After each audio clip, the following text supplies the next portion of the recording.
ഞാൻ എൻ്റെ സ്വന്തം എഫേർട്ട് എടുത്താണ് പുറത്തേക്ക് ഇറങ്ങിയതും എനിക്കിഷ്ടമുള്ള ഒരു കാര്യം ചെയ്തിട്ട് എനിക്ക് എന്നെ ഒരു റിസൾട്ട് വരാതെന്ന് വിചാരിച്ച് ഞാൻ ഇങ്ങനെ ഇടയ്ക്ക് പൊട്ടിക്കരയും. കാക്ക കൊള്ളാം, അത് ഭയങ്കര അട്രാക്റ്റീവായിട്ട് എനിക്ക് തോന്നി. എനിക്ക് ഏണിങ്സ് വേണം, അതിനുവേണ്ടി മാത്രം ഞാൻ പണിയെടുത്തു. ഇങ്ങനെ മെഷർമെന്റ് എടുത്ത് സ്റ്റിച്ച് ചെയ്ത് കൊടുക്കാൻ എനിക്ക് താല്പര്യമില്ല. എനിക്ക് കളിയാക്കുമ്പോൾ എനിക്ക് എൻജോയ്മെന്റ് ആയിരുന്നു. എനിക്ക് ആകെ ഉണ്ടായിരുന്ന ഒരു ചവിട്ടുന്ന മിഷൻ മാത്രം. അത് വെച്ചൊരു ബിസിനസ് ശരിക്കും പറഞ്ഞാൽ തുടങ്ങാൻ പറ്റത്തില്ല. ഒതുങ്ങിക്കൂടിയിരിക്കുന്ന ആരെങ്കിലും ഉണ്ടെങ്കിൽ എന്നാ പറയുന്നത്, നമുക്ക് നമ്മുടെ സ്പേസ് ഉണ്ട്, ഈ ലോകം അടിപൊളിയാണ്, ഇത് എൻജോയ് ചെയ്യണമെങ്കിൽ നമുക്ക് മണി വേണം.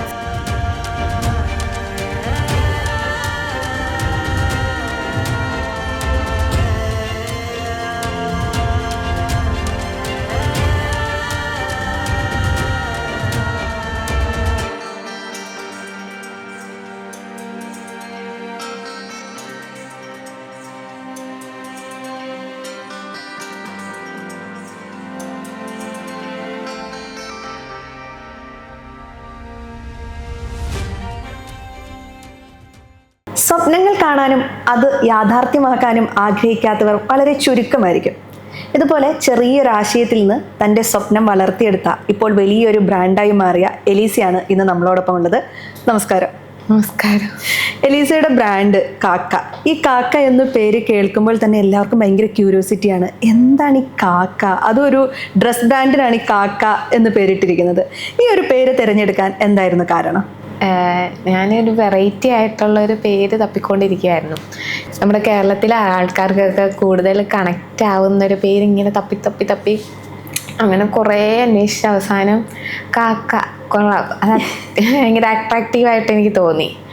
അപ്പോൾ ഞാൻ എല്ലാവരും ചോദിച്ചപ്പോൾ എല്ലാവരും ഇങ്ങനെ ഇപ്പോൾ പുറത്തുനിന്ന് എന്നാ ചെയ്യുവാന്ന് ചോദിക്കും. അപ്പോൾ പറയും ഞാനൊരു ബ്രാൻഡ് തുടങ്ങി, അപ്പോൾ അതിൻ്റെ പേരെന്നാന്ന് ചോദിക്കുമ്പോൾ കാക്കാന്ന് പറയുമ്പോൾ കാക്കയോ? പിന്നെ അവരവിടെ ഒരു ഇതെന്താ ഇങ്ങനെയെന്ന് പറഞ്ഞ് മനസ്സിൽ കിടക്കും. അങ്ങനെ അപ്പോൾ അതൊരു നന്നായിട്ട് തോന്നി. അങ്ങനെ കുറച്ച് പേരുകൾ സെലക്ട് ചെയ്ത് വെച്ചിരുന്നു, അതോ ഫസ്റ്റ് തന്നെ ഞാൻ തുടങ്ങുന്ന ഒരു ബിസിനസ്സിന് കാക്ക എന്നാണ് പേര്? ഞാൻ കാക്ക എന്ന് പേരിട്ട് തന്നെ അത് തുടങ്ങിയത്. കുറേ ഇങ്ങനെ തപ്പി അതൊന്നും എനിക്ക് ഓർമ്മയില്ല. ഞാൻ കാക്ക പെട്ടെന്ന് എൻ്റെ മനസ്സിലിങ്ങനെ ഒരു ക്ലിക്ക് ഉടക്കി. അപ്പം എന്നാൽ കാക്കാന്ന് തന്നെ ഇടാം. പക്ഷെ എനിക്ക് പുറത്ത് അവരൊക്കെ എന്നാ വിചാരിക്കും, അങ്ങനെ എന്ന് വെച്ചാൽ ഇങ്ങനെ ഒരു റിയാക്ഷൻ വരുമെന്ന് എനിക്കറിയാം. ഇതെന്താ കാക്കാന്ന് തുണിയുടെ ബിസിനസ്സിന് ഇതെന്താ ഇങ്ങനെ ഇട്ടേക്കുന്ന അങ്ങനെ വിചാരിക്കുമെന്ന് എനിക്കറിയാം. അത് തന്നെയായിരുന്നു എനിക്ക് വേണ്ടേ. അങ്ങനെ ഒരു ചോദ്യം ഉണ്ടാകുന്നു, അപ്പം അതവരെ ഓർത്തിരിക്കും. അങ്ങനെ അതുകൊണ്ട് ഞാൻ അതിട്ടു. എപ്പോഴെങ്കിലും ഒരു ഡബിൾ മൈൻഡ് വന്നോ, ഇത് മാറ്റണോ? ഇല്ല. കളിയാക്കുമ്പോൾ എനിക്ക് എൻജോയ്മെന്റ് ആയിരുന്നു. ഇതെന്നായാലും അവർ മനസ്സിൽ കൊണ്ടുപോകണ്ട, ഇങ്ങനെ എന്ത് വിചാരിച്ചാലും അങ്ങനെ കൊണ്ടല്ലോ. അതാണ് ഒരു ബ്രാൻഡിന് വേണ്ടത്. അങ്ങനെ അട്രാക്റ്റീവായിട്ടുള്ള ഒരു പേര് വേണം. അങ്ങനെ മനസ്സിൽ കണ്ട് കുറേ ആലോചിച്ച് കുറേ ദിവസം ഇതിനു വേണ്ടി തന്നെ ഇരുന്നായിരുന്നു. ഇങ്ങനെ അന്വേഷിച്ച് ഇങ്ങനെ പറഞ്ഞുകൊണ്ട് ഞാൻ ഓരോരുത്തരോട് ഒരു പേര് പറഞ്ഞെന്ന് എൻ്റെ ചേച്ചിയോടൊക്കെ ചോദിക്കും. അപ്പോൾ ചേച്ചിയുടെ വായിന്ന് ഈ കാക്കാന്ന് ചുമ്മാ വന്നത്. അപ്പം കൊള്ളാം കാക്ക. നമ്മൾ ദിവസം കാണുന്ന ഒരു പക്ഷി. അതെ. അപ്പം എല്ലാവർക്കും അറിയാം, കാക്കേനെ അറിയാത്തവരങ്ങനെ കേരളത്തിലില്ല. അപ്പം എന്നായാലും ഇതൊരു അട്രാക്റ്റീവ് പേരാണ്. അങ്ങനെ പേര് വെച്ചാരെങ്കിലും ഇപ്പം എലീസനെ പരിചയപ്പെടുന്ന സമയത്ത് ഞാൻ കാക്കയുടെ എൻ്റെ ബ്രാൻഡാണെന്ന് പറയുമ്പോൾ ആളുകൾ എനിക്ക് കാക്ക അറിയാം അങ്ങനെ പറയാറുണ്ടോ? അങ്ങനെ പറയും. എപ്പോഴും ഫോണൊക്കെ വിളിക്കും, കാക്ക ബൈ എലീസ അല്ലേ, കാക്ക അങ്ങനെയൊക്കെ പറയും. അപ്പൊ ഇങ്ങനെ വിളിക്കുമ്പോഴും പറയും, കാണുമ്പോഴൊക്കെ പറയും കാക്ക ബൈ എലീസ അല്ലേ എന്ന് പറഞ്ഞിട്ട് വരും. കാക്കാന്നാണ് ഇപ്പൊ എല്ലാരും വിളിക്കുക. കാക്ക ബൈ എലീസ കാക്ക ബൈ എലീസയുടെ ചേച്ചിയല്ലേ ഇങ്ങനെ വന്ന് ചോദിക്കാം. ഓക്കെ. ശരിക്കും നമുക്കൊരു ഡ്രസ്സ് അല്ലെങ്കിൽ നമുക്കൊരു ബിസിനസ് തുടങ്ങണം എന്നൊരാഗ്രഹം വരുന്നത് മലയാളികൾക്ക് എല്ലാവർക്കും ബിസിനസ് തുടങ്ങണം എന്ന് ആഗ്രഹം ഉണ്ടാവും. രണ്ട് സുഹൃത്തുക്കൾ എപ്പോൾ സംസാരിച്ചാലും ഒരു ബിസിനസ് ഐഡിയ ആയിരിക്കും സംസാരിക്കുക. നമ്മൾ തമാശയ്ക്കും കാര്യമായിട്ടൊക്കെ പറയാറുണ്ട്. അപ്പം ഒരു BA സോഷ്യോളജി പഠിച്ചിട്ടുള്ള ഒരാളാണ്. അത് കഴിഞ്ഞിട്ട് ഒരു ഡിപ്ലോമ കോഴ്സ് എടുക്കുന്നു. അത് കഴിഞ്ഞിട്ടാണ് ഫാഷൻ ഡിസൈനിങ് പഠിക്കുന്നത്. അപ്പം എങ്ങനെയാണ് ഇതാണ് എൻ്റെ മേഖല, ഞാൻ പഠിക്കേണ്ടത് അല്ലെങ്കിൽ ചെയ്യേണ്ടത്, അല്ലെങ്കിൽ ഈ ഏരിയയിലാണ് എനിക്ക് കുറച്ചും കൂടെ പെർഫോം ചെയ്യാൻ പറ്റുക എന്നെങ്ങനെയാണ് മനസ്സിലാക്കിയത്? ഞാൻ പഠിച്ചത് BA സോഷ്യോളജി പഠിച്ചത് ഒരു ഡിഗ്രി എടുക്കാൻ വേണ്ടി ചെയ്താൽ, പിന്നെ ഡിപ്ലോമ എടുത്തു, അതിനൊരു പ്ലേസ്മെൻറ്റ് കിട്ടിയായിരുന്നു. പക്ഷെ അവിടെ ഒന്നും എനിക്കൊരു കംഫർട്ട് എൻ്റെ ഒരു സ്പേസ് ആയിട്ടോ എനിക്ക് പറ്റിയതാണെന്ന് എനിക്ക് തോന്നുന്നേ ഇല്ല മനസ്സിൽ. പക്ഷെ എനിക്ക് ഏണിങ്സ് വേണം, അതിനുവേണ്ടി മാത്രം ഞാൻ പണിയെടുത്തു. അതിന് അവസാനം എനിക്കൊരു കാലിന് വയ്യാതെ വന്ന് അങ്ങനെ അതിൽ നിന്ന് റിസൈൻ ഇടുക. അത് കഴിഞ്ഞപ്പോൾ പിന്നെ എന്നാ ചെയ്യണം, എൻ്റെ കയ്യിൽ പൈസ ഇല്ല, ഒന്നുമില്ല. അപ്പം എന്നാ ചെയ്യണം ഇങ്ങനെ ആലോചിച്ചിരുന്നു. അപ്പോൾ എൻ്റെ പാർട്ട്ണറുമായിട്ട് ഞാൻ ഡെയിലി സംസാരിക്കുമ്പോൾ പറയും എന്താ ചെയ്യണം. പിന്നെ ഞാനാണെങ്കിൽ പണ്ട് ഞങ്ങൾ റിലേഷൻ ആയ സമയത്ത് ഞാൻ സംസാരിക്കുമ്പോൾ ഞാനിങ്ങനെ ഓരോ ഡ്രസ്സ് ഇങ്ങനെ സ്റ്റിച്ച് ചെയ്ത ആളെ കാണിക്കായിരുന്നു. പണ്ടേ എനിക്കൊരു കഴിവുണ്ടായിരുന്നു, പക്ഷെ സ്റ്റിച്ച് ചെയ്യാൻ പഠിച്ചതൊക്കെ യൂട്യൂബിൽ നോക്കി പഠിച്ചു. പിന്നെ എനിക്ക് ഭയങ്കര കൊതിയായിട്ട് +2 കഴിഞ്ഞപ്പോൾ ഞാനിങ്ങനെ വെക്കേഷൻ വരുമല്ലോ, ആ സമയത്ത് ഞാൻ അടുത്ത് എവിടെയാണ് പഠിപ്പിക്കുന്നതെന്ന് അന്വേഷിച്ച് ഒരു മഠത്തിൽ കണ്ട്. അപ്പാണ് ഞാൻ അമ്മയോട് പറഞ്ഞു, അമ്മ എനിക്ക് പഠിക്കണമെന്ന് പറഞ്ഞപ്പം അവിടെ കൊണ്ട് ആക്കി. അപ്പോൾ അവിടെ എനിക്കൊരു ബെറ്റിക്കോട്ട് ഇല്ലേ, ഫസ്റ്റ് നമ്മളെ സ്റ്റിച്ച് ചെയ്യാൻ അതായിരിക്കും പഠിപ്പിക്കുന്നത്. അത് ബേസിക്കായിട്ട് പഠിച്ചു, പക്ഷെ അതുകൊണ്ട് എനിക്കൊന്നും ആയില്ല. എന്നിട്ട് ഞാൻ അത് വെച്ചിട്ട് ഞാൻ വീട്ടിൽ വന്നിട്ട് എനിക്ക് കിട്ടുന്ന ഓരോ പഴയ സാരിയോ നൈറ്റിയോ അങ്ങനെ എന്ത് കിട്ടിയാലും അതിലെല്ലാം ഞാൻ ഓരോ പാറ്റേൺസ് ചെയ്യാൻ തുടങ്ങി. യൂട്യൂബിൽ നോക്കി ഇന്ന നെക്കാണ് എനിക്ക് വേണ്ടത്, അപ്പോൾ അത് വെച്ചിട്ടൊരു ഡ്രസ്സ് ചെയ്യണം, അങ്ങനെ ഇങ്ങനെ ആലോചിച്ച് ഡിസൈൻ ചെയ്ത് അങ്ങനെ ചെയ്യും. ആ ടൈമിൽ കൊറോണയുടെ ഒക്കെ സമയത്ത് ഞങ്ങൾ റിലേഷൻ ആയപ്പോൾ അവൻ പറയും, ഞാനിങ്ങനെ കാണിക്കുമ്പോൾ കൊള്ളാലോ എടി നീ ഇത് വെച്ചിട്ട് എന്തെങ്കിലും ചെയ്തുകൂടെ അങ്ങനെയൊക്കെ ചോദിക്കും. അപ്പം എനിക്ക് അധികം കത്തിയില്ല. അപ്പം ഞാൻ എന്നാ ചെയ്യണം അങ്ങനെയൊക്കെ ആലോചിച്ച് പിന്നെ ഡിപ്ലോമ പഠിച്ചുകൊണ്ടിരിക്കുന്ന സമയം, അപ്പം അതിനും ജോലി കിട്ടുമല്ലോ, ഇങ്ങനെയൊന്നും ഞാൻ ആലോചിച്ചിട്ടേ ഇല്ല.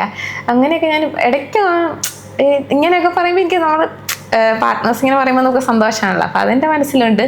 പിന്നെ ആണെങ്കിൽ ഈ വർക്കില്ലാത്ത സമയത്ത് ഇങ്ങനെ അവൻ വീണ്ടും ചോദിക്കും എന്നാ ചെയ്യാൻ ഉദ്ദേശിക്കുന്നത് അങ്ങനെയൊക്കെ ചോദിക്കും. ഞാനിങ്ങനെ ഒന്നുമില്ലാതെ ഇങ്ങനെ ഇരിക്കുക. അപ്പോൾ പെട്ടെന്ന് എനിക്ക് സ്റ്റിച്ചിങ്ങിന് കഴിവുണ്ടല്ലോ എന്ന് വീണ്ടും ഞാൻ ഓർത്തെടുത്ത്.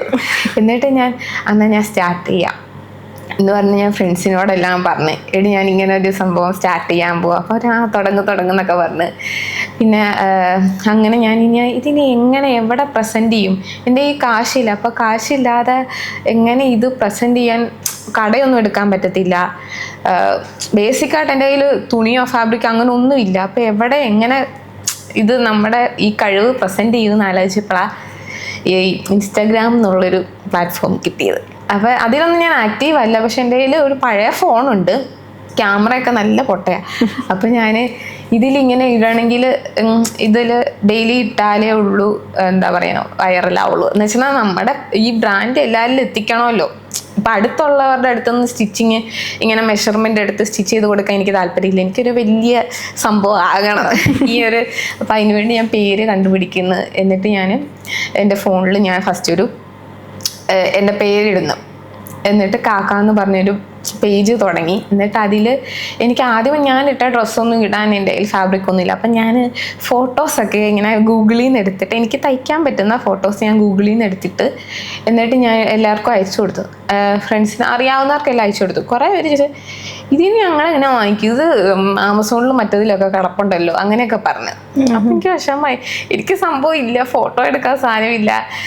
അപ്പം ഞാനിത് തന്നെ ചെയ്യും, വേറെ എൻ്റെ കയ്യിൽ ഇതില്ല. ഇപ്പം ഈ ഇട്ടേക്കുന്ന ഈ ഫോട്ടോയിൽ ഇട്ടേക്കുന്ന ഡ്രസ്സാണെങ്കിൽ എനിക്ക് വാങ്ങിക്കണേ കടയിൽ പോയി വാങ്ങിക്കണമെങ്കിൽ ഓർഡർ കിട്ടിയാലേ പറ്റുള്ളൂ. അപ്പം ഞാനിത് എന്നാ ചെയ്യും, ഇങ്ങനെ കളിയാക്കുന്നു അങ്ങനെ വിചാരിച്ചു. പിന്നെ ഞാൻ വിചാരിച്ചു, അപ്പം എൻ്റെ കുറച്ച് കൂട്ടുകാർ എന്നെ ഓർഡർ തരാം എന്ന് വെച്ചാൽ നീ എനിക്ക് ഇതേപോലെ ചെയ്തതാന്ന് പറഞ്ഞ് ഫോട്ടോ തന്നിട്ട് അതേപോലെ ഞാൻ ചെയ്ത് കൊടുക്കുന്നു, അതിൽ നിന്ന് ഓരോ കുഞ്ഞു സേവിങ്സ് വെക്കുന്നു. ഇങ്ങനെ ഞാൻ ഫോട്ടോസൊക്കെ ഇങ്ങനെ ഇട്ടപ്പോൾ ഒരു ദിവസമാണെങ്കിൽ കുറച്ച് ദിവസം കഴിഞ്ഞപ്പോൾ എൻ്റെ അനിയത്തി കോളേജിൽ പഠിച്ചുകൊണ്ടിരിക്കുക. അപ്പോൾ അവളുടെ ഒരു ഫ്രണ്ട് വന്നിട്ട് നിൻ്റെ ചേച്ചിയുടെ അവിടെ നിന്ന് എനിക്കൊരു ഡ്രസ്സ് വേണമെന്ന് അവളോട് പറയാം. അപ്പം ഞാൻ ഉറങ്ങിക്കിടക്കുവാണേ. അപ്പോൾ അവൾ വന്നിട്ട് പറഞ്ഞു, ഇടി നിനക്കൊരു ഓർഡർ ഉണ്ടെന്ന് പറഞ്ഞ്, ആ ഡ്രസ്സ് തന്നെ വേണമെന്നൊക്കെ വെച്ച് പറഞ്ഞ്. എന്നിട്ട് ഞാനത് എനിക്ക് വിശ്വസിക്കാൻ പറ്റുന്നില്ല, എൻ്റെ ഫസ്റ്റ് ഓർഡർ അതാണ്. ഞാനിങ്ങനെ കണ്ടു ഓർഡർ എന്ന് പറഞ്ഞ് ചാടി എണ്ണീറ്റ് അതിനു വേണ്ടിയുള്ള പ്രിപ്പറേഷൻ തുടങ്ങി. അങ്ങനെ അത് റെഡിയാക്കി പാക്ക് ചെയ്ത് ഞാൻ പാക്ക് ചെയ്യുന്നൊക്കെ എൻ്റെ കയ്യിലുള്ള സാധനം, എനിക്ക് ഇതിനെക്കുറിച്ച് ഓൺലൈനിൽ എങ്ങനെ കൊടുക്കണം അങ്ങനെയൊന്നും വലിയ അറിവില്ല. എല്ലാം ഞാനിത് തുടങ്ങിയതിന് ശേഷമാണ് ഓരോന്നിങ്ങനെ വൃത്തിയായിട്ട് ചെയ്യാൻ പയ്യാണ് പഠിച്ചത്. അത് ഓരോ റിവ്യൂ കേട്ട് അതിൽ നിന്ന് എന്തെങ്കിലും മിസ്റ്റേക്ക് വരുവാണ് അത് തിരുത്തി ഇങ്ങനെ ബിൽഡ് ചെയ്തെടുത്തതാണ് ഓരോന്ന്. അങ്ങനെയാണ് ഇപ്പം നിൽക്കുന്ന ഈ ഒരു കാക്ക എന്ന് പറയുന്ന ഈ ബ്രാൻഡ്. അപ്പോൾ ആൾക്ക് ഞാൻ കൊടുത്തപ്പോൾ ഞാൻ ഒരു കാർഡ് ഇങ്ങനെ എഴുതി ഉണ്ടാക്കി കൊടുത്തു. എന്നിട്ടിങ്ങനെ ഇതൊക്കെ പാക്ക് ചെയ്യുന്ന വീഡിയോ ഒക്കെ എടുത്ത് ഞാൻ റീലായിട്ടൊക്കെ ഇട്ടു. എന്നിട്ട് കഴിഞ്ഞ ദിവസം ഫസ്റ്റ് എൻ്റെ കസ്റ്റമർ ഉണ്ട്, ആളുമായിട്ട് ഇപ്പോഴും ഞാൻ കോണ്ടാക്റ്റ് ഉണ്ട്, അടിപൊളിയായിട്ട് പോകുന്നു. എന്നിട്ട് ആളാണെങ്കിൽ എനിക്ക് കഴിഞ്ഞ ദിവസം ഒരു ഫോട്ടോ ഇട്ട് ആദ്യം എനിക്ക് തന്ന കാർഡാന്നൊക്കെ പറഞ്ഞിട്ടോ. അപ്പോൾ എനിക്ക് ആളത് എനിക്കൊരു എൻ്റെ അത് സൂക്ഷിച്ച് വെച്ച് അതൊക്കെ. എന്നിട്ടാണെങ്കിൽ ഇടയ്ക്ക് എന്നെ ഫസ്റ്റ് എൻ്റെ കയ്യിൽ നിന്ന് മേടിച്ച ഫോട്ടോ ഒക്കെ എനിക്ക് അയച്ചൊക്കെ തന്ന്. എന്നിട്ട് ആളുടെ ഫ്രണ്ട്സൊക്കെ അതിടും ആ ഡ്രസ്സ്. എന്നിട്ട് അതും എനിക്ക് എൻ്റെ ഫ്രണ്ട്സ് എടുത്തുകൊണ്ട് പോയിട്ടുണ്ടെന്നൊക്കെ പറഞ്ഞിട്ട് ഫോട്ടോ ഒക്കെ അയച്ചു തരും. അതൊക്കെ എനിക്ക് ഭയങ്കര സന്തോഷമായിരുന്നു. അതാ ആളുടെ ആ ഒരു ഫസ്റ്റ് ഓർഡർ എനിക്ക് ഓർഡർ വരുമെന്നൊരു പ്രതീക്ഷ നൽകി. അത് അങ്ങനെ നമ്മളിപ്പോൾ ഒരു ബിസിനസ് ബ്രാൻഡ് തുടങ്ങുമ്പോൾ നമുക്ക് ആദ്യത്തെ ഘട്ടത്തിൽ നമ്മുടെ സുഹൃത്തുക്കൾ അത് വാങ്ങും, ഒരു തവണ നമ്മളെ സപ്പോർട്ട് ചെയ്യാൻ വേണ്ടി വാങ്ങുമല്ലോ. നെക്സ്റ്റ് ഇത് റീച്ച് ചെയ്യാന്നുള്ളതാണല്ലോ നമ്മുടെ ഏറ്റവും വലിയ പ്രധാനപ്പെട്ട കാര്യം, അല്ലെങ്കിൽ നമ്മുടെ മുന്നിലുള്ള ഏറ്റവും വലിയ കടമ്പ. കാരണം ഇപ്പം എലിസ പറഞ്ഞ പോലെ തന്നെ നമുക്കിപ്പോൾ മുന്നിൽ ഒരു ഡ്രസ്സ് കിട്ടിക്കഴിഞ്ഞാൽ നമ്മൾ അതിൻ്റെ സ്ക്രീൻഷോട്ട് എടുത്തിട്ട് ആദ്യം നമ്മൾ ആമസോണിലും മിന്ത്രയിലും ഇട്ട് നോക്കി ഇതിന് എത്ര രൂപയ്ക്ക് നമുക്ക് കിട്ടും. അപ്പോൾ നമ്മൾ എപ്പോഴും കാണുന്നതാണ് ഫ്ലിപ്കാർട്ട് ആമസോണിലൊക്കെ അണ്ടർ 300 അല്ലെങ്കിൽ അണ്ടർ 400 എന്നൊക്കെ പറഞ്ഞിട്ട് കുത്തേൻ്റെ ചില സാധനങ്ങൾ. അപ്പോൾ ഇവരോടാണ് നമ്മൾ കോമ്പീറ്റ് ചെയ്യേണ്ടത്. പക്ഷേ എലീസയ്ക്ക് മെറ്റീരിയൽ എടുക്കണം, സ്റ്റിച്ച് ചെയ്യണം. അപ്പം അങ്ങനെ ഒരു മാർക്കറ്റ് വരുമ്പോൾ അതൊരു ബുദ്ധിമുട്ടായി തോന്നിയോ?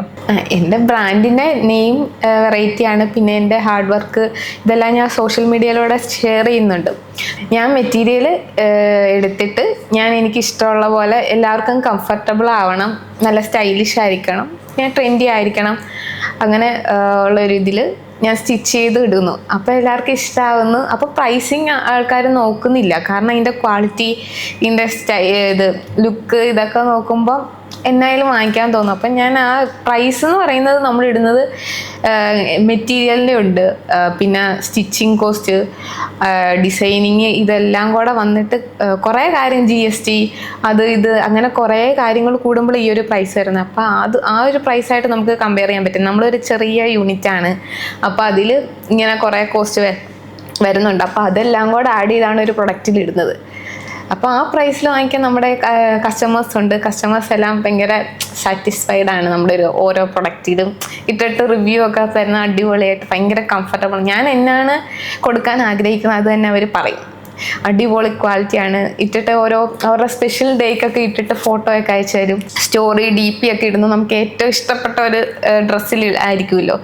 അപ്പം ഞാനിങ്ങനെ കമൻ്റ് ഒക്കെ നമ്മുടെ നോക്കുമ്പോൾ അതിൽ ഇട്ടേക്കുന്ന അവരുടെ പ്രൊഫൈല് നോക്കുമ്പോൾ നമ്മുടെ ഡ്രസ്സാണ് കാക്ക ബൈ എലിസയെന്ന് വാങ്ങിച്ച ഡ്രസ്സൊക്കെ ഇട്ടേക്കുന്നത് എന്ന് പറയുമ്പോൾ ഓരോരുത്തർക്കും എന്തോ സ്പെഷ്യലാണ്. അതുകൊണ്ട് ഇത്ര സ്പെഷ്യൽ ആയതുകൊണ്ടാണ് ഈ പ്രൈസിൽ ഇവർ വാങ്ങിക്കുന്നത്. എനിക്ക് ഏറ്റവും മാക്സിമം അഫോർഡബിൾ ആക്കണമെന്നുണ്ട്.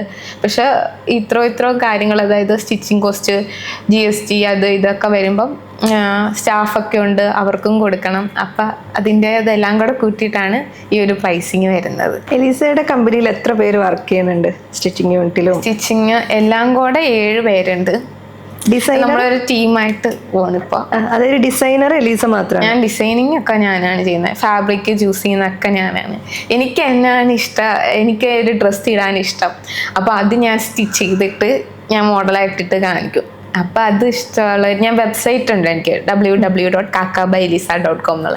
ആ വെബ്സൈറ്റിൽ ഞാൻ ഫോട്ടോ ഇടും, പിന്നെ റീല് മേക്ക് ചെയ്യുന്നത് അങ്ങനെ റീലിടും. അപ്പം അതിൽ നിന്ന് ഓർഡർ വരും, നമ്മൾ ഇഷ്ടപ്പെട്ടവർ അത് ഓർഡർ ചെയ്യും. നമ്മളെപ്പോഴും ബിസിനസ് ചെയ്യണമെന്ന് ആഗ്രഹിക്കുമ്പം ഏറ്റവും കൂടുതൽ ആളുകൾ പറയുക നമ്മുടെ കയ്യിൽ ഐഡിയ ഉണ്ട്, പൈസ ഇല്ല എന്നുള്ളതായിരിക്കും. അപ്പം എലീസയും ഈ ഒരു ഘട്ടത്തിലൂടെയൊക്കെ കടന്നു പോയിട്ടുണ്ടാവുമല്ലോ. എങ്ങനെയാണ് ഒരു ബിസിനസ് സ്റ്റാർട്ട് ചെയ്യാൻ വേണ്ടിയിട്ട്, അല്ലെങ്കിൽ ഫാബ്രിക് വാങ്ങാൻ വേണ്ടി, ഒരു സ്റ്റിച്ചിങ് യൂണിറ്റ്, ഒരു സ്ഥലം റെന്റ് എടുത്ത് തുടങ്ങാൻ ഒക്കെ എങ്ങനെയാണ് പണം കണ്ടെത്തിയത്? ഇതൊക്കെ ഞാൻ കൂട്ടി വെച്ച് എങ്ങനെയാന്ന് വെച്ചാൽ, ഫസ്റ്റ് എൻ്റെ കയ്യിൽ മെറ്റീരിയൽ ഇല്ലായിരുന്നു. എനിക്ക് ആകെ ഉണ്ടായിരുന്ന ഒരു ചവിട്ടുന്ന മിഷൻ മാത്രം. അത് വെച്ചൊരു ബിസിനസ് ശരിക്കും പറഞ്ഞാൽ തുടങ്ങാൻ പറ്റത്തില്ല. പക്ഷെ അത് വെച്ചാണ് ഞാൻ തുടങ്ങിയ ഒരു ചവിട്ടുന്ന മിഷൻ. പിന്നെ പഴയ മെറ്റീരിയൽ എന്ന് പറയുന്നത്, ഞാൻ ഓരോ ഷോപ്പുകൾ, ടൈലറിങ് ഷോപ്പുകളില്ലേ, അവിടെ പോയിട്ട് മെറ്റീരിയൽ കളക്ട് ചെയ്യും. എന്നിട്ട് അത് ഓരോ ബാഗിലാക്കി നിറച്ചും കൊണ്ടുവന്നിട്ട് ടൗണിലൊക്കെ പോയിട്ട് ഓരോ ഷോപ്പുകളിൽ അവിടെയൊക്കെ ഓരോ വലിയ വലിയ പീസുകൾ കാണും. അപ്പോൾ അതെല്ലാം കളക്ട് ചെയ്ത് കൊണ്ടുവന്നിട്ട് ഞാൻ വീട്ടിലൊരു വലിയ പെട്ടിയുണ്ട്, അതിനകത്ത് കൊണ്ടിട്ടിട്ട് ഓരോ ദിവസവും ആലോചിക്കും ഇത് വെച്ച് എന്നാ ചെയ്യണം എല്ലാ ദിവസവും. അങ്ങനെ എല്ലാ ദിവസവും ഇങ്ങനെ ഒരു മെറ്റീരിയൽ എടുക്കും, അത് വെച്ചിട്ട് ഈ ഒരു മിഷനിൽ സ്റ്റിച്ച് ചെയ്യും. പെർഫെക്റ്റ് ഒന്നെന്ന് വെച്ചാൽ ഒരു മിഷൻ്റെ ഒരു പരിമിതി ഉണ്ട്. അതിൽ ഞാനിങ്ങനെ സ്റ്റിച്ച് ചെയ്തിട്ട് അത് ഓരോ സ്റ്റിച്ചിങ്ങും ഞാൻ പഠിച്ചുകൊണ്ടിരിക്കുക. ഓരോ ഡിസൈനും ഞാനപ്പോൾ യൂട്യൂബിൽ നോക്കി പഠിച്ചുകൊണ്ടിരിക്കുക. അതാണ് ഞാൻ ഓരോ ദിവസം റീലായിട്ട് ഇടുന്നത്. എന്നിട്ട് ഞാൻ എൻ്റെ കയ്യിൽ അപ്പം ഓരോ വീഡിയോ എടുക്കണമെങ്കിൽ ക്ലാരിറ്റി ഉള്ള ഫോൺ വേണം. എൻ്റെ ഫോൺ വെച്ചിട്ട് പറ്റത്തില്ല. അപ്പം ഞാൻ എൻ്റെ അനിയത്തി കോളേജിൽ പോയിട്ട് വരുന്നവരെ ഞാൻ കാത്തിരിക്കും. എന്നിട്ട് ആളുടെ കയ്യിൽ നിന്ന് ഫോൺ മേടിച്ചിട്ട് ഓടിപ്പോയി മേടിക്കും. വെയിൽ പോകുന്നതിന് മുമ്പ് അതിൻ്റെ ഔട്ട് എടുക്കാൻ പറ്റുള്ളൂ. അപ്പോൾ വെയിലത്ത് നിന്നിട്ട് ജനലിൻ്റെ മുമ്പിൽ ഈ ഫ്രണ്ട് ക്യാമറ വെച്ചിട്ട് ഞാനിങ്ങനെ ഡ്രസ്സ് ഇട്ടിട്ട് പോസ്റ്റ് ചെയ്തിട്ട് അത് പെട്ടെന്ന് ഞാൻ എഡിറ്റ് ചെയ്തിട്ട് അത് പോസ്റ്റ് ചെയ്യും. അങ്ങനെ ഡെയിലി ഇങ്ങനെ ചെയ്ത് അവസാനം എന്നാലും എനിക്ക് ക്യാമറ ഇല്ല. പക്ഷെ എനിക്ക് അപ്പോഴൊക്കെ ഓർഡർ വരുന്ന ഇങ്ങനെ അടുത്ത് എൻ്റെ അനിയത്തി ഇങ്ങനെ അവൾ കോളേജിലായതുകൊണ്ട് കുറേ ഫ്രണ്ട്സ് അങ്ങനെ ഇട്ടുകൊണ്ട് പോകുന്ന ഡ്രസ്സ് കാണുമ്പോൾ പിള്ളേരൊക്കെ ഇത് ഇവിടുന്നാന്ന് ചോദിക്കും. ഇവളുടെ മാത്രം ഇങ്ങനെ ഒരു വെറൈറ്റിയാണ്. കാരണം സ്റ്റിച്ച് ചെയ്യുന്നത് ഇച്ചിരി യുണീക്കായിരിക്കും. കാരണം എല്ലാവരും വാങ്ങിക്കുമ്പം അങ്ങനെ ഒരു ഡിഫറൻസ് ഉള്ളതുകൊണ്ട് എല്ലാവരും ചോദിക്കും ഇത് എവിടെ നിന്ന് ആടി എന്നൊക്കെ ചോദിക്കുമ്പോൾ ചേച്ചി സ്റ്റിച്ച് ചെയ്യുന്ന ഇങ്ങനെ പേജ് ഉണ്ടെന്നൊക്കെ പറയുമ്പോൾ അവരൊക്കെ പിള്ളേരൊക്കെ ഓർഡർ ചെയ്യും. അപ്പോൾ അതൊക്കെയാണ് എൻ്റെ കുഞ്ഞു സേവിങ്സ്. അത് വെച്ചിട്ട് ഞാൻ ഇതിൽ തന്നെ ഇൻവെസ്റ്റ് ചെയ്തുകൊണ്ടിരിക്കും. ഓരോ കുഞ്ഞു നൂല് വാങ്ങിക്കാൻ, അത് പിന്നെ ഒരുപാട് ലാഭമൊന്നും ആദ്യമായി പിള്ളേരല്ലേ കോളേജിൽ കുഞ്ഞു പൈസയ്ക്കാണ് ഞാൻ അവരുടെ കയ്യിൽ നിന്ന് ഓർഡർ എടുത്തുകൊണ്ടിരുന്നത്. അപ്പോൾ ആണെങ്കിൽ ഇത് ഇൻവെസ്റ്റ് ചെയ്യുന്നതെന്ന് പറഞ്ഞാൽ ഈ സൂചി നൂല് അല്ലെ എന്തേലും. പിന്നെ ചിലപ്പോൾ ഞാൻ ആ ഫുള്ള് ഡ്രസ്സിൻ്റെ ക്വസ്റ്റ്യൻസ് ലാഭമേ എടുക്കാതെയൊക്കെ ചെയ്തുകൊണ്ടിരുന്നത്. കറക്റ്റ് ഇതിനെക്കുറിച്ചൊന്നും അറിയത്തില്ല. ആ സമയത്ത് അങ്ങനെ ചെയ്തുകൊണ്ടിരുന്നപ്പോൾ എനിക്കാണെങ്കിൽ പൈസ കിട്ടാതെ ആയപ്പോൾ ഞാൻ വിചാരിച്ച് സൈഡിൽ കൂടെ വേറെ വല്ലോ സ്റ്റിച്ചിങ് ഷോപ്പിലൊക്കെ പോയാലോ. എനിക്ക് ഇതും കൊണ്ട് എനിക്ക് പറ്റുന്നില്ല മുന്നോട്ട് പോകാൻ. അപ്പം ഞാൻ മിഷനും വാങ്ങിക്കണമെന്നുണ്ട്. അങ്ങനെയൊക്കെ ആലോചിച്ചിരുന്നപ്പോൾ എൻ്റെ കയ്യിൽ ആകെ 2000 രൂപ ഉണ്ടായിരുന്നു. അത് വെച്ചിട്ട് എങ്ങനെ മിഷൻ സെക്കൻഡ് ഹാൻഡ് വാങ്ങിച്ചാൽ എത്ര രൂപയാവും അങ്ങനെയൊക്കെ ഞാൻ ആലോചിച്ചുകൊണ്ടിരുന്നപ്പം എൻ്റെ അനിയത്തിയുടെ കൂട്ടുകാരിയുടെ അമ്മ ഇങ്ങനെ ഒരു സ്റ്റിച്ചിങ് യൂണിറ്റ് തുടങ്ങിയിട്ട് ഇപ്പം ചെയ്യുന്നില്ല. അങ്ങനെ നിന്നപ്പോൾ ആൻറ്റി പറഞ്ഞു എൻ്റെ കയ്യിൽ ഒരു മിഷൻ ഉണ്ടെന്ന് പറഞ്ഞപ്പോൾ ഞാൻ ചോദിച്ചപ്പോൾ അതും എനിക്ക് അഫോർഡ് ചെയ്യാൻ പറ്റുന്നില്ലായിരുന്നു. അതിനും കുറച്ച് പൈസയാണ് സെക്കൻഡ് ഹാൻഡിന്. അപ്പോൾ പറഞ്ഞ് ഞാനിങ്ങനെ ആത്മാർത്ഥമായിട്ട് ചെയ്യുന്നതൊക്കെ കണ്ടിട്ട് പറഞ്ഞ് എന്നാൽ മോൻ ഇത് വെച്ചോ, അടുത്ത മിഷൻ വാങ്ങിക്കാറാകുമ്പോൾ ഇത് തിരിച്ച് തന്നാൽ മതി എന്ന് പറഞ്ഞു. പുതിയ മിഷൻ വാങ്ങിക്കുമ്പോൾ അപ്പോൾ ഈ ഭയങ്കര സന്തോഷമായി. ആ മിഷനായിരുന്നു ഇപ്പം ആദ്യത്തെ എൻ്റെ ആ മിഷൻ വാങ്ങിക്കണമെന്നായിരുന്നു. ആ സമയത്ത് ഞാൻ സ്റ്റിച്ച് ചെയ്തുകൊണ്ടിരുന്നപ്പോൾ എൻ്റെ പാർട്ട്ണറോട് ഞാൻ ചോദിച്ച് എനിക്കൊരു പുതിയ മിഷൻ വാങ്ങിക്കാൻ പൈസ തരാമോ, കടമായിട്ട് തരാൻ പറഞ്ഞു. എന്നിട്ട് ഞാൻ അതിൽ സ്റ്റിച്ച് ചെയ്ത് പൈസ ഉണ്ടാക്കി. അതാകുമ്പോൾ ഇച്ചിരി വൃത്തിയായിട്ട് സ്റ്റിച്ച് ചെയ്യാൻ പറ്റും ആ മെഷീനിൽ. എന്നിട്ട് അത് വെച്ചിട്ട് ഞാൻ മെറ്റീരിയൽ വാങ്ങിക്കാൻ പോയി. മെറ്റീരിയൽ വാങ്ങിക്കാനും ഭയങ്കര കഷ്ടമായിരുന്നു. എനിക്കാണെങ്കിൽ അത്രയും നാൾ ഇതിലാണെങ്കിൽ സ്റ്റിച്ച് ചെയ്യുന്നത് ഈ വീഡിയോയ്ക്ക് വേണ്ടിയാണെങ്കിൽ എന്താ പറയുന്നത് ഈ പഴയ മെറ്റീരിയൽ തന്നെ, പഴയതെന്ന് പറഞ്ഞാൽ നല്ലതാണ്. ഇത് സ്റ്റിച്ചിങ് ഷോപ്പുകളിൽ നിന്ന് ഞാൻ പറഞ്ഞില്ല, അതിൽ സ്റ്റിച്ച് ചെയ്താൽ ഞാൻ ഓരോ പോസ്റ്റ് ഇട്ടുകൊണ്ടിരുന്നത്. അപ്പം ഇനി അടുത്തത് ഇപ്പം ഒരു മിഷൻ അത്യാവശ്യത്തിനായി. ഇനി എനിക്ക് മെറ്റീരിയൽ വാങ്ങിക്കണം, പിന്നെ നല്ല ഫോൺ വാങ്ങിക്കണം. അപ്പോൾ അതും കടമായിട്ട് വാങ്ങിച്ചിട്ട് പൈസ ഞാൻ എൻ്റെ പാർട്ട്ണറോട് വാങ്ങിച്ച് അതിൽ നിന്ന് ഞാൻ നല്ല ക്യാമറ കിട്ടി. അപ്പോൾ അത് വെച്ചിട്ട് ഞാൻ റീലെടുത്തപ്പോൾ എനിക്ക് കുറേ ഓർഡേഴ്സ് കിട്ടാൻ തുടങ്ങി. ക്യാമറ നല്ലതായപ്പോൾ ഞാനത് പോസ്റ്റ് ചെയ്ത് എന്താ പറയുന്നത് ഡ്രസ്സൊക്കെ പെട്ടെന്ന് വൈറലായി. ഈ DM-ൽ 1 വർഷത്തോളം ഞാനിത് ചെയ്തിട്ട് എനിക്കൊരു ഓൺലൈനിൽ നിന്ന് ഓർഡർ തരാൻ എൻ്റെ ആഗ്രഹം. പക്ഷെ അതിൽ നിന്ന് എനിക്ക് ഓർഡേഴ്സ് കിട്ടിയിട്ടേ ഇല്ല. ഞാൻ എല്ലാ ദിവസവും ഇങ്ങനെ DM ചെക്ക് ചെയ്യും. അപ്പോഴിങ്ങനെ ഓരോ ഓൺലൈനിൽ ഇങ്ങനെ ബ്രാൻഡുകൾ ഉണ്ടാവുമല്ലോ, അവരൊക്കെ പറയും ഞങ്ങളുടെ DM-ൽ ഇത്രയും ഇങ്ങനെ മെസ്സേജ് വന്നു എന്നൊക്കെ പറയും.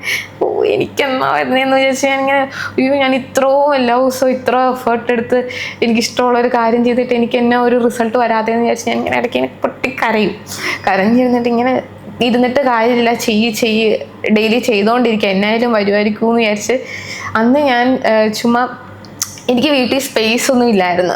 ഇതൊരു ചെയ്യും ഞാൻ ഓരോ മൂലയ്ക്ക് ഇരുന്ന് മിഷൻ മാറ്റി വെച്ച് ചെയ്യും. പക്ഷെ ഒരു പ്രൊഡക്റ്റ് നമ്മൾ ഏറ്റവും വൃത്തിയായിട്ട് കൊടുക്കണമല്ലോ. അപ്പോൾ വീട്ടിലെ ആൾക്കാരൊക്കെ അങ്ങോട്ടും ഇങ്ങോട്ടും നടക്കുക, അതൊക്കെ എനിക്ക് ബുദ്ധിമുട്ടായി തോന്നി. അപ്പോൾ എനിക്കൊരു സ്പേസ് വേണമെന്ന് നോക്കിയപ്പോൾ എനിക്ക് വീട്ടിൽ സ്പേസ് ഇങ്ങനെ ഒരു വർക്ക് ചെയ്യാനില്ല. അപ്പം ഞാൻ വീടിൻ്റെ പുറകിൽ ഇങ്ങനെ ആർക്കും വേണ്ടാതെ ഇങ്ങനെ ആവശ്യമില്ലാത്ത സാധനമൊക്കെ ഇട്ട് വെച്ചൊരു റൂമുണ്ടായിരുന്നു ചെറിയ. അപ്പം അതിങ്ങനെ അടുക്കളയുടെ ഒരു പുറകിൽ അടുപ്പൊക്കെ അങ്ങനെ. അപ്പം അത് മൊത്തം ഞാൻ ക്ലീനായി കിട്ടിയിട്ട് ഇവിടെ എനിക്കൊരു സ്പേസ് ചെയ്താലോ എന്ന് വിചാരിച്ചാൽ അവിടെ ഞാൻ കട്ടിങ് ടേബിൾ, അടുപ്പിൻ്റെ പക്കം കട്ടിങ് ടേബിൾ ആക്കി. പിന്നെ എനിക്കൊരു ഷെൽഫ് ഞാൻ പണിത്, എന്നിട്ട് എൻ്റെ മിഷൻ ഞാൻ അവിടെ കൊണ്ടുവച്ച് ആ ഒരു സ്പേസ് ഇങ്ങനെ ചെയ്യുന്ന സമയത്താണ് ഞാൻ ഈ ഒരു ഫോൺ അപ്പം എനിക്ക് കിട്ടിയത്. എന്നിട്ട് അതിൽ ഞാൻ വീഡിയോ എടുത്ത് ഇങ്ങനെ ഇട്ടപ്പോൾ എനിക്ക് കുറേ ഓർഡേഴ്സ് വന്നു. അപ്പോൾ എൻ്റെ ഈ മെറ്റീരിയൽ ഇല്ലാതായി. അപ്പോൾ ഇതിന് എവിടെ നിന്ന് വാങ്ങിക്കും? അങ്ങനെ ആലോചിച്ചിരുന്നപ്പോൾ കുറേ ഞാൻ മെറ്റീരിയലിന് വേണ്ടി തപ്പി. ഇനിയിപ്പോൾ മെറ്റീരിയൽ ഇല്ലാതെ പറ്റില്ല, എത്രയും കസ്റ്റമേഴ്സ് വരും, ആരെയും കളയാൻ പാടില്ലല്ലോ എന്ന് പറഞ്ഞ് ഞാൻ മെറ്റീരിയൽ ഇങ്ങനെ തപ്പിക്കൊണ്ടിരുന്നു. അപ്പോൾ കുറേ അന്വേഷിച്ചപ്പോൾ എനിക്ക് ഏറ്റവും അടുത്ത് ഹോൾസെയിലായിട്ട് കിട്ടുന്നത് എറണാകുളത്താണെന്ന് മനസ്സിലായി. അപ്പം ഞാൻ എറണാകുളത്തേക്ക് ബസ്സൊക്കെ കയറി, എൻ്റെ ചേച്ചി എനിക്ക് കൂട്ടുവന്നു.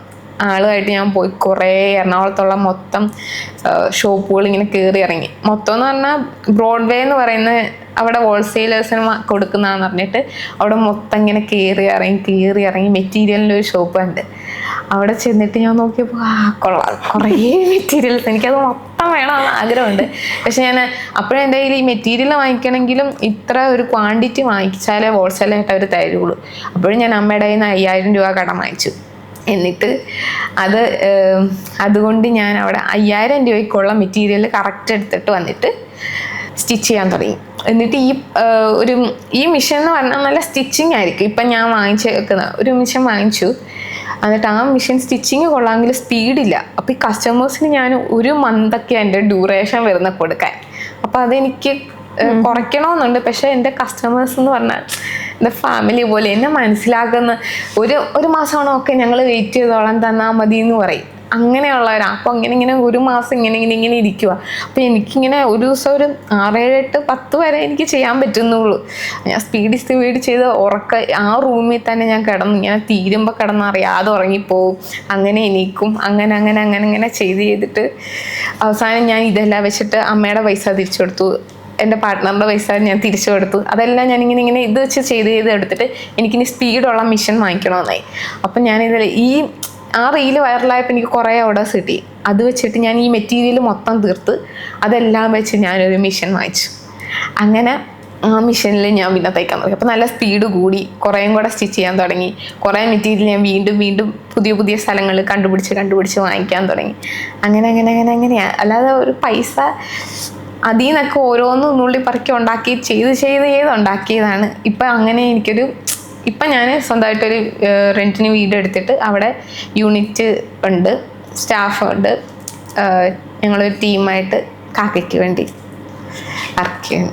ഈ സോഷ്യൽ മീഡിയ എന്ന് പറഞ്ഞാൽ ഇപ്പം എനിക്ക് തോന്നുന്നു എലീസയ്ക്ക് ഏറ്റവും കൂടുതൽ ഓർഡർ ഇപ്പോൾ വരുന്നത് സോഷ്യൽ മീഡിയ വഴിയായിരിക്കും, ഇൻസ്റ്റാഗ്രാം വഴിയായിരിക്കും. പക്ഷേ ഇൻസ്റ്റാഗ്രാമിൽ നമ്മൾ കാണുന്നതാണ് എല്ലാവരും ഡ്രസ് ബ്രാൻഡ് തുടങ്ങുന്നു, അവിടെയാണ് നമ്മൾ കോമ്പീറ്റ് ചെയ്യുന്നത്. അപ്പം ഇപ്പം നമ്മൾ കൊടുക്കുന്ന പ്രൊഡക്റ്റിൻ്റെ യുണീക്നെസ് ആണോ അവരെ നമ്മളിലേക്ക് എത്തിക്കുന്നത്? എലീസയ്ക്ക് എന്താ തോന്നിയിട്ടുള്ളത്? ഓക്കെ, ഇത്രയും പേരിൽ നമ്മളെ ചൂസ് ചെയ്യണമല്ലോ അവർ, അതെന്തുകൊണ്ടാണെന്ന് തോന്നിയിട്ടുണ്ടോ? നമ്മളെ ഡ്രസ്സ് കംഫർട്ടബിളാണ്, യുണീക്കാണ്, പിന്നെ എവിടെയും കാണാത്ത ഐഡിയാസും ഡിസൈൻസ് ഒക്കെ ഞാൻ കൊണ്ടുവരാൻ മാക്സിമം ശ്രമിക്കാറുണ്ട്. അതൊക്കെ കാരണമായിരിക്കും കസ്റ്റമേഴ്സ് നമ്മളെ അടുത്തേക്ക് വരുന്നത്. ഒരു ഡ്രസ്സ് എടുക്കുമ്പോഴേ നമ്മൾ എപ്പോഴും അതിൻ്റെ ക്വാളിറ്റി നോക്കില്ല. ഇപ്പം ഞാൻ എലീസനെ കൊണ്ടൊരു ഡ്രസ്സ് കസ്റ്റമൈസ് ചെയ്യിപ്പിക്കാന്നാണല്ലോ. അപ്പം അങ്ങനെ ചെയ്യുമ്പോൾ അതിൻ്റെ ക്വാളിറ്റി മെയിൻറ്റെയിൻ ചെയ്യാന്ന് പറയുന്നത് എലീസയ്ക്ക് ഭയങ്കര ഒരു വെല്ലുവിളിയാണല്ലോ. കാരണം ഞാൻ പിന്നെയും വരണം, എനിക്ക് വൺസ് ഞാൻ വാങ്ങി പിന്നെയും വന്നാലാണ് അത് ബിസിനസ് വീണ്ടും വളരും. അപ്പം അങ്ങനെ ക്വാളിറ്റി നിലനിർത്താൻ വേണ്ടി എന്തൊക്കെ കാര്യങ്ങളാണ് ചെയ്യുന്നത്? ക്വാളിറ്റി നമ്മൾ ഒരു മെറ്റീരിയൽ എടുക്കുമ്പോൾ തൊട്ട് അത് വാഷ് ചെയ്ത് നോക്കും. പിന്നെ ചില മെറ്റീരിയൽ എന്ന് പറയുന്നത് എന്നാ പറയുന്നത് ഹാൻഡ് ബ്ലോക്ക് ആകുമ്പം അത് എന്നായാലും കളർ പോവും, പക്ഷെ അത് ക്വാളിറ്റി ഉള്ളത് തന്നെയാണ്, അതങ്ങനെ ഒരു സ്റ്റൈലാണ്.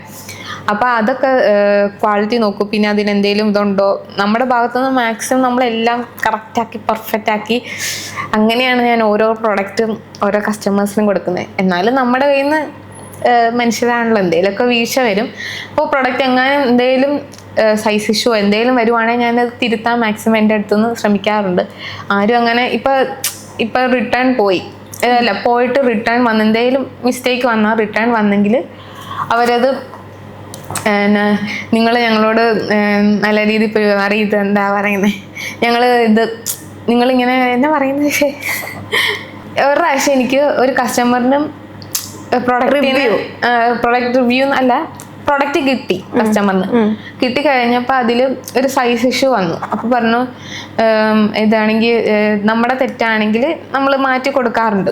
അപ്പോൾ ഞാൻ പറഞ്ഞു മാം തിരിച്ചയക്കാവോന്ന് ചോദിച്ചപ്പോൾ അയച്ച്, എന്നിട്ട് ഞാൻ റെഡിയാക്കി കൊടുത്തു. അപ്പോൾ പറഞ്ഞു ഇങ്ങനെ എല്ലാവരും ചെയ്യത്തില്ല, നിങ്ങൾ ചെയ്ത് ഞങ്ങൾക്ക് ഭയങ്കര സന്തോഷമായി, എനിക്ക് ഭയങ്കര ഇഷ്ടപ്പെട്ട് നല്ല ഭംഗിയുണ്ട്, അങ്ങനെ ഇങ്ങനെയാന്ന് പറഞ്ഞ് ഫോട്ടോ ഒക്കെ അയച്ചു തരും. അങ്ങനെയൊക്കെ ചിലപ്പോൾ ഇങ്ങനെ ചെറിയ സൈസിൻ്റെ തെറ്റ് പറ്റാറുണ്ട്. അപ്പം ഇങ്ങനെ തിരുത്തും. ഈ കസ്റ്റമേഴ്സിന്റെ റിവ്യൂ ബിസിനസ്സിന് എത്രത്തോളം ഗുണം ചെയ്യും എന്നാണ് എലീസ കരുതുന്നത്? കസ്റ്റമേഴ്സിന്റെ റിവ്യൂ ആണ് എൻ്റെ ബിസിനസ്സിന്റെ മുന്നോട്ട് കൊണ്ടുവന്നത്. കാരണം നമ്മളൊരു റിവ്യൂ പോസ്റ്റ് ചെയ്യുമ്പോൾ അത് വിശ്വാസം ഒരാൾ ഓൺലൈൻ അല്ലേ, നമ്മളെ നേരിട്ട് കാണുന്നില്ല. അപ്പൊ ഈ പ്രോഡക്റ്റ് എങ്ങനെയായിരിക്കും എല്ലാവർക്കും സംശയം വരും. സൈസിങ്ങിന്റെ ഇഷ്യൂ വരാം, ക്വാളിറ്റി നല്ലതാണോ, ഈ ഫോട്ടോയിൽ കാണുന്ന പോലത്തെ സാധനം തന്നെ നമുക്ക് കിട്ടുമോ, കാരണം അങ്ങനത്തെ അനുഭവങ്ങൾ ഉണ്ടായിട്ടുള്ളവരായിരിക്കും. പറയുന്ന സമയത്ത് തന്നെ കിട്ടുമോ, ഇങ്ങനെയൊക്കെ വിചാരിച്ചിരിക്കുന്നത്. അപ്പൊ ആൾക്കാർ ഇങ്ങനെ നമ്മുടെ മെയിൻ പേജിൽ കാക്ക ബൈലിസ് എന്നുള്ള പേജിൽ നമ്മൾ റിവ്യൂ പോസ്റ്റ് ചെയ്തിട്ടുണ്ട്. ജെന്യുവിൻ ആയിട്ടുള്ള എനിക്ക് കുറേ അടിപൊളിയായിട്ടുള്ള കുറേ റിവ്യൂസ് വന്നിട്ടുണ്ട്. അപ്പോൾ അതെല്ലാം ഞാൻ കിട്ടുന്നതൊക്കെ മാക്സിമം പോസ്റ്റ് ചെയ്യും. അപ്പോൾ അത് കണ്ടിട്ട് വിശ്വസിച്ചാണ് നമുക്ക് ഓരോ ഓർഡേഴ്സ് തരുന്നത്. അപ്പോൾ റിവ്യൂ ആണ് നമ്മുടെ മെയിൻ എന്താ പറയുന്നത്, പുതിയ പുതിയ കസ്റ്റമേഴ്സ് പുതുതായിട്ട് വരുന്നവർ റിവ്യൂ കണ്ടിട്ടാണ് വരുന്നത്. ഞാൻ മനസ്സിലാക്കുന്ന എലീസ മാർക്കറ്റിംഗ് ഒന്നും പഠിച്ചിട്ടില്ല എന്നുള്ളതാണ്. അപ്പം ചേച്ചിയും കൂടെയുണ്ട്, ചേച്ചിയും എലീസ പഠിച്ച പോലെ തന്നെയാണ്. അപ്പോൾ എങ്ങനെയാണ് നിങ്ങൾ നിങ്ങളുടെ ഡ്രസ്സിനെ മാർക്കറ്റിംഗ് ചെയ്യുന്നത്? ഒരു പ്രൊഡക്റ്റ്, എലീസയുടെ പ്രൊഡക്റ്റ് മാർക്കറ്റ് ചെയ്യാൻ വേണ്ടി ഉദ്ദേശിക്കുമ്പോൾ എന്തൊക്കെ കാര്യങ്ങൾ ശ്രദ്ധിക്കാറുണ്ട് അതിനകത്ത്? മാർക്കറ്റിംഗ് എന്ന് പറഞ്ഞാൽ ഞാൻ സെൽഫ് ബ്രാൻഡിങ് ആണ് ചെയ്യുന്നത്. ഞാൻ സ്റ്റിച്ച് ചെയ്യുന്നു, ഞാനിടുന്നു. അത് തന്നെ ഇടയ്ക്ക് എനിക്ക് ഞാൻ ഇടയ്ക്ക് മന്ത്ലി എന്താ പറയുന്ന ഒരുപാട് പ്രൊഡക്ട്സ് ചിലപ്പം ചെയ്യുമ്പോൾ എനിക്ക് തന്നെ ഇടാൻ പറ്റിയില്ല. ഞാൻ ഒരു ദിവസം ഇപ്പം ഞാൻ ഒരു ദിവസം മൊത്തം ഡ്രസ്സ് ഇടാൻ വേണ്ടി ഷൂട്ടിങ്ങിന് വേണ്ടി തന്നെ വെക്കും. അപ്പം മൊത്തം എനിക്ക് ഇടാനുള്ള ഇതില്ലാത്തപ്പം ഞാൻ മോഡൽസിനെ വിളിക്കും, പിള്ളേർ ഇൻട്രസ്റ്റഡ് ആണെന്ന് പറഞ്ഞ് മെസ്സേജ് അയക്കും. അപ്പം അവരിൽ പിന്നെ കസ്റ്റമേഴ്സ് ആയിരിക്കും ചിലവർ. അപ്പം പിള്ളേർ അടുത്തുള്ളവരാണെങ്കിൽ വിളിച്ചിട്ട് അവർ എൻ്റെ കൂടെ സ്പെൻഡ് ചെയ്യും. അപ്പം അവരാകുമ്പം ഭയങ്കര ആഗ്രഹിച്ച് നല്ല രീതിയിൽ പ്രസൻറ്റ് ചെയ്യുമല്ലോ. അപ്പം അവരെ വിളിക്കുമ്പോൾ അങ്ങനെ എനിക്ക് ഹെൽപ്പ് ചെയ്യാൻ പിള്ളേർ വരാറുണ്ട്. അങ്ങനെ നമ്മുടെ പ്രൊഡക്റ്റ് എന്താ പറയുന്ന ബ്രാൻഡ് മാർക്കറ്റിംഗ് ചെയ്യുന്നത് പിന്നെ വിളിച്ച് അല്ലെങ്കിൽ നമ്മുടെ സുഹൃത്തുക്കൾ തന്നെ വന്ന് ഫോട്ടോ എടുത്ത് സെൽഫ് ഫോട്ടോ എടുത്തിട്ട് ഇടുകയാണ് ചെയ്യുന്നത്.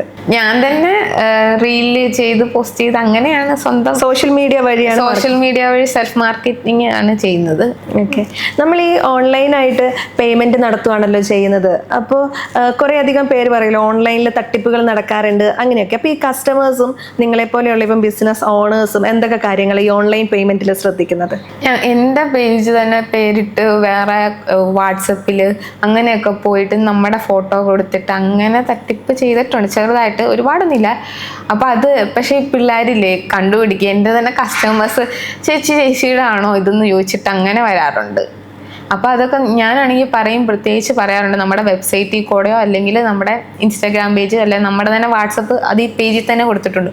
അതിലൂടെ മാത്രമേ ഓർഡർ ചെയ്യാവുള്ളൂ ക്യാമായിട്ട്. അപ്പം നമ്മുടെ ജെനുവിനാണെന്ന് തോന്നിയാലല്ലേ അവർ പൈസ തരുള്ളൂ. അല്ല, ഇപ്പം ചിലപ്പോൾ ഇപ്പം പറഞ്ഞ പോലെ എലീസ പറഞ്ഞ പോലെ തന്നെ അവർ തെറ്റിദ്ധരിച്ച് ഓർഡർ ചെയ്യാനുള്ള സാധ്യതകളൊക്കെ ഉണ്ടാവില്ല. അങ്ങനെ ആരെങ്കിലും വന്ന് പറയാറുണ്ടോ? എക്സ്പീരിയൻസ് വന്ന് പറയാറുണ്ടോ? അങ്ങനെ ആരും പറഞ്ഞിട്ടില്ല. ഞാൻ ഇപ്പോഴും എല്ലാ റീലിലും പറയും നമ്മൾ വെബ്സൈറ്റിൽ കൂടെയാണ്. പിന്നെ വെബ്സൈറ്റ് നമ്മുടെ വാട്സപ്പ് നമ്പർ എല്ലാത്തിലും കൊടുക്കാറുണ്ട്. പിന്നെ ഇൻസ്റ്റാഗ്രാമിലൂടെയാണ് ഓർഡർ ചെയ്യുന്നത്. ആരും ഇങ്ങനെ സ്കാം എന്ന് പറഞ്ഞിങ്ങനെ ഫോട്ടോ ഇട്ട് കൊടുത്തിട്ടുണ്ടെന്ന് എൻ്റെ കസ്റ്റമേഴ്സ് വന്നിട്ട് എനിക്ക് സ്ക്രീൻ ചേച്ചിയുടെ ആണോ എന്ന് ചോദിച്ച് വന്നിട്ടുണ്ട്. ആരും ഇങ്ങനെ പേയ്മെന്റ് ചെയ്ത് പറ്റിക്കപ്പെട്ടതായിട്ട് ഇതുവരെ എന്നോട് പറഞ്ഞിട്ടില്ല. ഞാൻ എപ്പോഴും എല്ലാ റീലിലും ഇങ്ങനെ പറയും ഇതിലൂടെ മാത്രമേ നിങ്ങൾ ഓർഡർ ചെയ്യാവുള്ളൂ, അങ്ങനെ ഇങ്ങനെയാന്ന് പറയാറുണ്ട്. അതുകൊണ്ട് അങ്ങനെ ഒരു പ്രശ്നം ഇതുവരെ വന്നിട്ടില്ല. ഇപ്പം നമ്മുടെ ജനറേഷനിലുള്ള കുട്ടികൾ ഇപ്പം ഒരു ബിസിനസ് തുടങ്ങിക്കഴിഞ്ഞാൽ അതിനുള്ളിൽ ഈ സേവിങ്സ് മാറ്റി വെക്കേണ്ടതിൻ്റെ ഒക്കെ പ്രാധാന്യം ഉണ്ടല്ലോ. അതിന് എലീസ നമ്മുടെ ജനറേഷനിലുള്ള കുട്ടികൾക്ക് എന്തൊരു ഉപദേശം കൊടുക്കുക, എങ്ങനെയാണ് സേവിങ്സ് ചെയ്യേണ്ടത്, അങ്ങനെ എന്തെങ്കിലും നിർദ്ദേശമൊക്കെ കൊടുക്കാറുണ്ടോ അല്ലെങ്കിൽ അങ്ങനെ ചെയ്യാറുണ്ടോ? ഞാൻ ഫസ്റ്റ് ഇപ്പം ഈ ബിസിനസ്സിന് എനിക്ക് കിട്ടുന്ന പൈസകൾ ഞാൻ സൂക്ഷിച്ച് റീഇൻവെസ്റ്റ് ചെയ്യുക ചെയ്യാറ്. പിന്നെ അതിൽ നിന്ന് കുറച്ച് മാറ്റി വെച്ചാൽ എൻ്റെ ആവശ്യങ്ങൾക്ക് അങ്ങനെ ഞാൻ ചെയ്യാറുണ്ട്. സേവ് ചെയ്യണം, കാരണം നമ്മൾ എന്താ പറയുന്നത്, നമുക്ക് സേവിങ്സ് പൈസ ഉണ്ടായാലേ ഉള്ളല്ലോ ജീവിക്കാൻ മുന്നോട്ട് പറ്റുള്ളൂ. അപ്പം നമ്മുടെ കാര്യങ്ങൾക്ക് വേണ്ടി നമ്മൾ സേവ് ചെയ്ത് വെക്കണം, പ്രത്യേകിച്ച് സ്ത്രീകൾ. അമ്മ എങ്ങനെയായിരുന്നു എലീസയുടെ ഈ ബ്രാൻഡ് ഇങ്ങനെ ഭയങ്കര സക്സസ്ഫുൾ ആയപ്പോൾ പ്രൗഡായിരുന്നോ? അതോ അമ്മ ഇപ്പം ഗവൺമെൻറ് എംപ്ലോയി ആയിരുന്നല്ലോ, അപ്പം അമ്മ പറയുമായിരുന്നോ ഇതല്ല ഒരു ഗവൺമെൻറ് ജോലി വേണം അല്ലെങ്കിൽ നമുക്ക് സ്ഥിരമായിട്ട് വേറൊരു ജോലി കണ്ടുപിടിക്കണം, അങ്ങനെയൊക്കെ പറയുമായിരുന്നോ? ഞാനിങ്ങനെ ഡെയിലി സ്റ്റിച്ച് ചെയ്യുന്ന കാണുമ്പോൾ ഇതെന്താ പരിപാടി എന്നൊക്കെ നോക്കുമായിരുന്നു. നമുക്ക് അങ്ങനെ ഇൻസ്റ്റാഗ്രാം അതിനെക്കുറിച്ചൊന്നും അറിയത്തില്ല. അപ്പം അമ്മ പറയും എടി ഇത് വെച്ച് വലിയ കാര്യമൊന്നുമില്ല, നീ വേറെ വല്ലതും പഠിക്കും, ഇത് ഇങ്ങനെ സൈഡായിട്ട് കൊണ്ടുപോയിക്കോ എന്ന് പറയും. പിന്നെ ഞാൻ ഓരോ ഡ്രസ്സ് ഇട്ട് കാണിക്കുമ്പോൾ ഇത് കൊള്ളാം അങ്ങനെയൊക്കെ പറയും. അല്ലാതെ ഇതിനെക്കുറിച്ച് കൂടുതൽ അങ്ങനെ അമ്മ പ്രൗഡായിട്ട് ഇങ്ങനെ പറഞ്ഞിട്ടില്ല. ഇപ്പം എലീസ ഒരു മാസം ഏകദേശം എത്രത്തോളം രൂപ അല്ലെങ്കിൽ ടേൺ ഓവർ എത്രയാണ് എലീസയുടെ ഈ ബിസിനസ്സിലൂടെ, അങ്ങനെ പറയാൻ പറ്റുമോ? അങ്ങനെയാണ്. സെയിൽസ് വരുന്ന 1.5 ലക്ഷം വരുന്നുണ്ട്. ഓക്കെ. അപ്പൊ എല്ലാ മാസവും.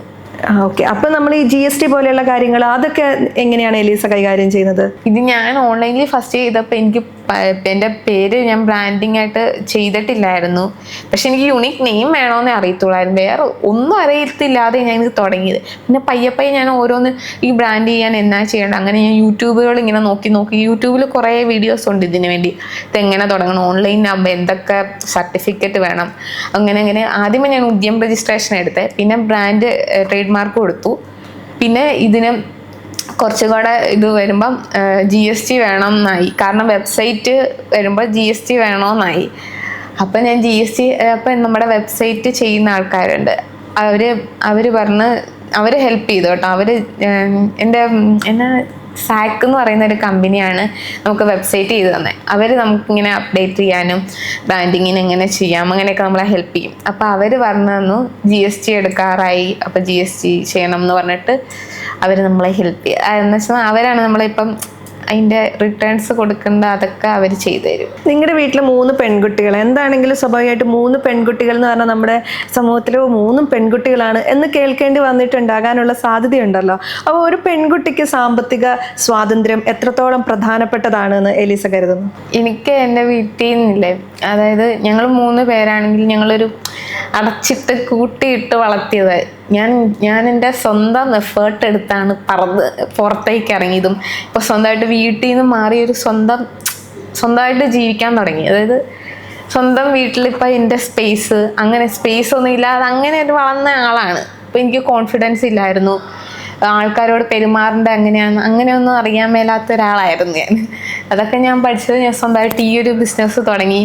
ഇതിൽ നിന്ന് ഞാൻ ഏണിങ്സ് ഉണ്ടാക്കി. എനിക്ക് വേണ്ടി സ്വന്തമായിട്ട് എന്തൊക്കെ ചെയ്യാം ഇതൊക്കെ ഞാൻ സ്വന്തമായിട്ട് പഠിച്ചത്. എനിക്ക് അതൊക്കെ ഇങ്ങനെ ഇല്ലാതായിരുന്നപ്പോൾ എനിക്ക് വേണമോ ഇങ്ങനെ ത്വര വന്ന് ഇതിനു വേണ്ടി എന്ത് ചെയ്യാം, എനിക്ക് എൻ്റെ സ്പേസ് ഉണ്ടാക്കാൻ എന്ത് ചെയ്യാം, എൻ്റെ ആഗ്രഹങ്ങൾ സാധിക്കാൻ എന്ത് ചെയ്യാം, അതിനുവേണ്ടി ഞാൻ ബിൽഡ് ചെയ്ത. അപ്പം എൻ്റെ സിസ്റ്റേഴ്സും ഓട്ടോമാറ്റിക്കലി അങ്ങനെ അവരും അങ്ങനെ എന്താ പറയുന്നത്, പൈസയ്ക്ക് നമ്മുടെ ജീവിതത്തിൽ പ്രാധാന്യമുണ്ട്. പൈസ ഇല്ലാതെ എന്താ നമുക്ക് എക്സിസ്റ്റ് ചെയ്യാൻ പറ്റത്തില്ല.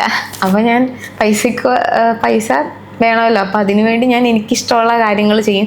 അതേപോലെ എല്ലാവരും എന്നാ പറയുന്നത്, ഇങ്ങനെ വീട്ടിലിങ്ങനെ ഒതുങ്ങിയിരിക്കുന്ന, നമ്മുടെ സാഹചര്യങ്ങൾ പലതായിരിക്കും. അപ്പം ഇങ്ങനെ ഒതുങ്ങിയിരിക്കുന്ന ആരെങ്കിലും ഉണ്ട്, ഇങ്ങനെ ബിസിനസ് ചെയ്യണം, വളരണം, എനിക്കിങ്ങനെ ഇരുന്നാൽ പറ്റത്തില്ല, എന്തെങ്കിലും എന്ന് വെച്ചാൽ ആരുടെയും കീഴിൽ ഒതുങ്ങിക്കൂടിയിരിക്കുന്ന ആരെങ്കിലും ഉണ്ടെങ്കിൽ എന്നാ പറയുന്നത്, നമുക്ക് നമ്മുടെ സ്പേസ് ഉണ്ട്, ഈ ലോകം അടിപൊളിയാണ്, ഇത് എൻജോയ് ചെയ്യണമെങ്കിൽ നമുക്ക് മണി വേണം.